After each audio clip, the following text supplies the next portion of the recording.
Episode 8 ఆమె request. Birthday రోజు వచ్చిన ఆ ఫాలో రిక్వెస్ట్ అతని ఫోన్లో నోటిఫికేషన్గా కనిపించింది. మామూలుగా అయితే వెంటనే చూసేవాడు. కాని ఆ రోజు ఫ్రెండ్స్ విషెస్, ఫ్యామిలీ కాల్స్తో బిజీగా ఉన్నాడు. కొంచెం సేపటి తర్వాత ఇన్స్టాగ్రామ్ ఓపెన్ చేశాడు. ఆ రిక్వెస్ట్ చూశాడు. ప్రొఫైల్ ప్రైవేట్గా ఉంది. ప్రొఫైల్ పిక్చర్ కూడా క్లియర్గా కనిపించలేదు. ఫేక్ అకౌంటేమో అని అనుకున్నారు. అందుకే రిక్వెస్ట్ని అలానే వదిలేశాడు.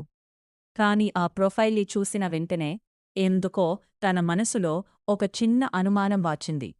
ఎవరో తెలిసిన వాళ్ళు అయితే అని. మరోవైపు ఆ అమ్మాయి మాత్రం ప్రతి గంటకి ఇన్స్టాగ్రామ్ ఓపెన్ చేసి చూస్తోంది. యాక్సెప్ట్ చేశారా అని. కాని రిక్వెస్ట్ ఇంకా పెండింగ్లోనే ఉంది. ఒక రోజు గడిచింది. 2 రోజులు గడిచాయి. 3 రోజులు కూడా అయిపోయాయి. ఆ అమ్మాయికి బాధ మొదలైంది. బహుశా నేను రిక్వెస్ట్ పెట్టకుండా ఉండాల్సింది అని అనుకుంది. కాని ఆ అబ్బాయి పరిస్థితి వేరు. అతను ఆ రిక్వెస్ట్ని ఇగ్నోర్ చేయలేదు.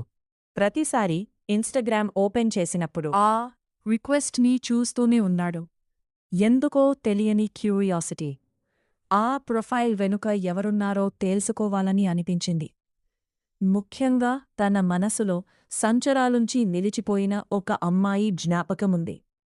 ప్రతిరోజు తన ఇంటి ముందు నుంచి కాలేజీకి వెళ్ళిన ఆ అమ్మాయి కొన్ని సంచరాల తర్వాత కూడా అతని జ్ఞాపకాల్లో ఉండేది. ఆమె ఇప్పుడు ఎక్కడుందో, ఎలా ఉందో తెలియదు. కాని మర్చిపోలేదు. 3వ రోజు రాత్రి మళ్ళీ ఆ రిక్వెస్ట్ని ఓపెన్ చేశాడు.